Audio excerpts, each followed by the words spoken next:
Comestible, c'est une entreprise de permaculture. On fait le design et l'implantation de jardins forestiers, paysages comestibles, puis même qu'on a commencé cette année notre premier projet d'agroécologie. La 7e année, mais la première année, la prairie était tellement pouvoireuse, j'ai mis du PRF, même si c'était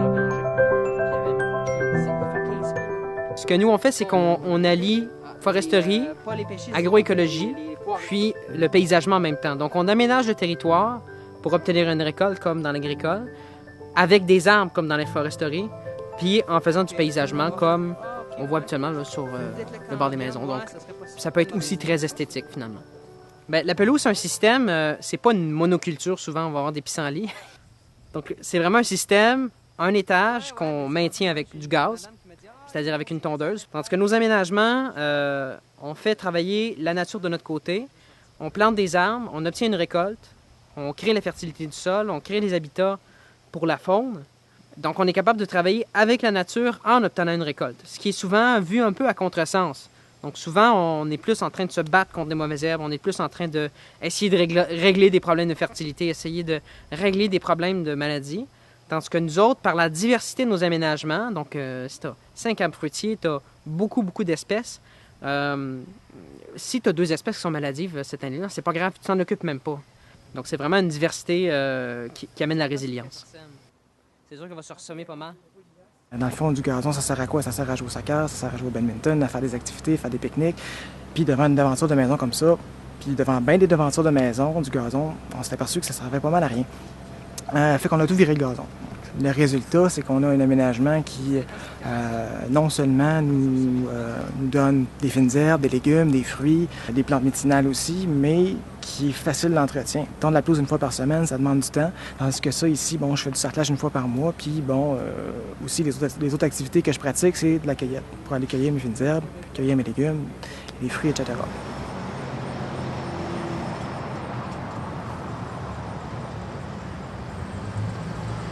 On a eu la chance de faire affaire avec le Café Utopia qui sont commerciales.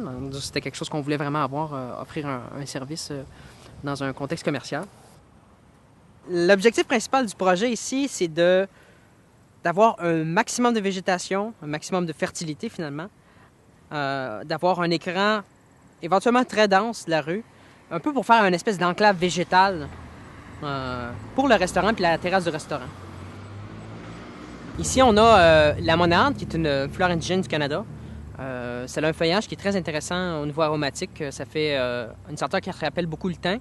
Puis, les pétales de la fleur sont comestibles. C'est très sucré, c'est un peu comme des bonbons.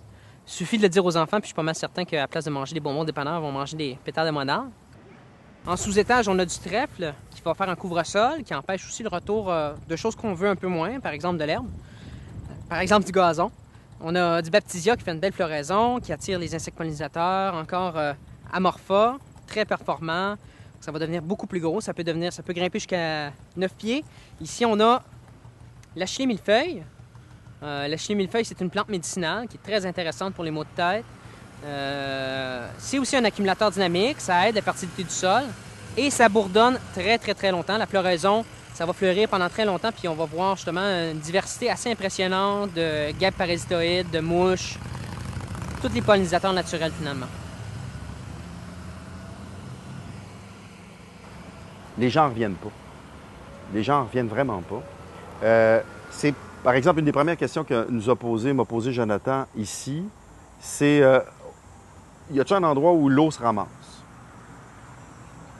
Je dis oui, l'eau, elle se ramasse là-bas. Parfait.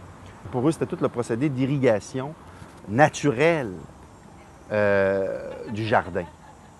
Puis moi, je raconte aux gens comment il y a un petit bassin qui est formé là, que tout ça se canalise dans un petit ruisseau, puis que lorsque ça atteint un certain niveau, que ça va irriguer ce qu'il y a là, ça s'en va, ça se déplace, et que tout ça est irrigué naturellement, mais avec un aménagement naturel des lieux, les gens sont médusés. C'est comme si je leur avais présenté une nouvelle technologie. Ils n'en reviennent pas qu'un procédé si simple puisse faire ça. Ce que je veux dire, dans le fond, c'est qu'avec un endroit comme ça, les gens acquièrent une autre conscience. Une chose très importante dans l'approche de conception qu'est la permaculture. C'est vraiment une approche à la conception des systèmes humains de façon très générale. C'est qu'on va penser en termes de utilité et de fonction. Donc, si je construis un bassin, par exemple, je suis en ville, j'ai trop d'eau sur mon terrain, ça s'en va dans les égouts pluviaux. C'est un problème. Les égouts pluviaux se remplissent, la ville a des problèmes, ils doivent traiter l'eau. Donc, si je retiens l'eau sur mon terrain, premièrement, je peux irriguer avec, si j'utilise des petits barils. Mais en plus, je peux en faire un bassin. Donc, dans le bassin, je peux faire de la création de nourriture. En même temps, on peut créer de l'habitat. On invite les oiseaux à venir s'y baigner. Les oiseaux insectivores vont contrôler nos ravageurs. La grenouille va manger les limaces durant la nuit, pendant qu'on dort. On n'aura pas à faire tout ça. On a trop tendance à isoler les parties, tandis qu'on essaie de réintégrer les parties dans un tout et dire, c'est pas grave si les oiseaux viennent manger plus de bleuets parce qu'ils me rendent des services. Les oiseaux aussi me rendent des services. Ils font des petits cacas, ils vont fertiliser, ils vont manger mes insectes.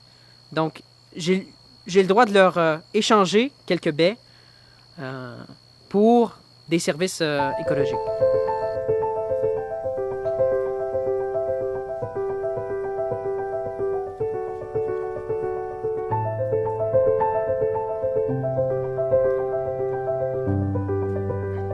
J'espère au fond de mon cœur que ces courants sensés-là, l'agroécologie, le carbon farming, la permaculture à grande échelle, la permaculture au niveau résidentiel, j'espère que toutes ces solutions-là vont pouvoir percer, sortir du mouvement des connaissants, puis aller chez monsieur, madame, tout le monde comme étant la norme éventuellement.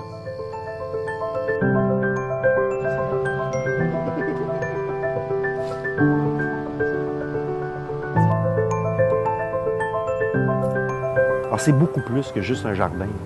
C'est un lieu de transmission de vieux savoirs, puis c'est un lieu de transmission d'un rapport au monde qui est fondamental.